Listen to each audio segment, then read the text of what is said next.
ఈరోజు బైబిల్ అధ్యయనం కీర్తనల గ్రంథము 35వ అధ్యాయము 28 వచనాలు చదువుకుందాం.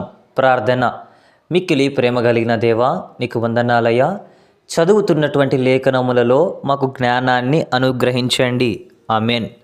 యెహోవా, నాతో వ్యాజ్యమాడు వారితో వ్యాజ్యమాడుము, నాతో పోరాడు వారితో పోరాడుము. కెడెమును డాలును పట్టుకొని నా సహాయమునకై లేచి నిలువుము. ఈటె దూసి నన్ను తరుమువారిని అడ్డగింపుము. నేనే నీ రక్షణ అని నాతో సెలవిమ్ము. నా ప్రాణము తీయగోరు వారికి సిగ్గును అవమానమును కలుగునుగాక. నాకు కీడు చేయున్న ఆలోచించువారు వెనుకకు మళ్లింపబడి లజ్జపడుదురుగాక. యెహోవా దూత వారిని పారదోలునుగాక. వారు గాలికి కొట్టుకొని పోవు పొట్టువలెనుందురుగాక. యెహోవా దూత వారిని తరుమునుగాక. వారి త్రోవ చీకటి అయి జారడుగా నుండునుగాక. నన్ను పట్టుకొనవలెనని వారు నిర్నిమిత్తముగా గుంటలో తమ వల ఒడ్డిరి. నా ప్రాణము దీయజీవలనని నిర్నిమిత్తముగా గుంట త్రొవ్విరి. వానికి తెలియకుండా చేటు వాని మీదికి వచ్చునుగాక. తాను ఒడ్డిన వలల్లో తానే చిక్కబడునుగాక. వాడు ఆ చోటులోనే పడునుగాక. అప్పుడు యెహోవా యందు నేను హర్షించేదను, ఆయన రక్షణను బట్టి నేను సంతోషించేదను. అప్పుడు యెహోవా, నీ వంటి వాడెవడు? మించిన బలము గల వారి చేతిలో నుండి దీనులను దాచుకొని వారి చేతి నుండి దీనులను దరిద్రులను విడిపించువాడవు నీవే అని నా ఎముకలన్నీ చెప్పుకొనును. కూట సాక్షులు లేచుచున్నారు. నేనెరుగని సంగతులను గూర్చి నన్ను అడుగుచున్నారు. మేలునకు ప్రతిగా నాకు కీడు చేయుచున్నారు. నేను దిక్కులేని వాడనైతిని.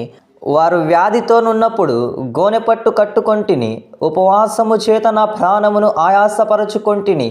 అయినను నా ప్రార్థన నా ఎదలోనికే తిరిగి వచ్చి ఉన్నది. అతడు నాకు చెలికాడైనట్టును సహోదరుడైనట్టును నేను నడుచుకొంటిని. తన తల్లి మృతి నొందును దుఃఖ వస్త్రములు ధరించు వాని వలె కృంగిచుంటిని.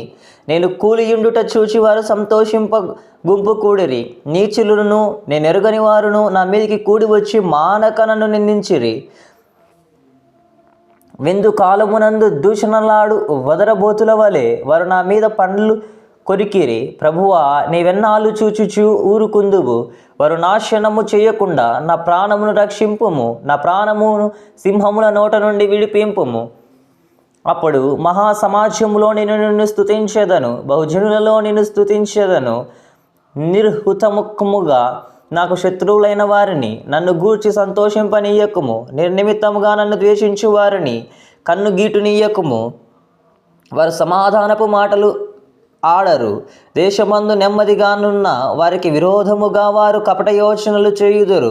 నన్ను దూషించుటకై వారు నోరు పెద్దదిగా తెరుచుకొనుచున్నారు. ఆహా ఆహా, ఇప్పుడు వాని సంగతి మాకు కనబడినదే అనుచున్నారు. యెహోవా, అది నీకే కనబడుచున్నది గదా. మౌనముగా నుండకుము. నా ప్రభువా, నాకు దూరముగా నుండకుము. నాకు న్యాయము తీర్చుటకు మేలుకొనుము. నా దేవా, నా ప్రభువా, నా పక్షమున వ్యాజ్యమాడుటకు లెమ్ము. యెహోవా నా దేవా, నీ నీతిని బట్టి నాకు న్యాయము తీర్చుము. నన్ను బట్టి వారు సంతోషింపకుందురుగాక. ఆహా, మా ఆశ తీరెను అని మనస్సులో వారు అనుకొనకపోవుదురుగాక. వారిని మృంగివేసితిమని వారు చెప్పుకొనకయుందురుగాక. నా అపాయమును చూచి సంతోషించు వారందరూ అవమానము నొందుదురుగాక, అజ్యపడుదురుగాక. నా మీద అతిశయపడువారు సిగ్గుపడి అపకీర్తి పాలగుదురుగాక. నా నిర్దోషత్వమును బట్టి ఆనందించువారు ఉత్సాహధ్వని చేసి సంతోషించుదురుగాక. తన సేవకుని క్షేమమును చూచి ఆనందించు యెహోవా గణపరచబడునుగాక అని వారు నిత్యము పలుకుదురు. నా నాలుక నీ నీతిని గూర్చియు నీ కీర్తన గురుచియు దినమెల్లా సల్లాపము చేయును. ఆమేన్. ప్రార్థన. మిక్కిలి ప్రేమ కలిగిన దేవా, నీకు వందనాలయ్యా.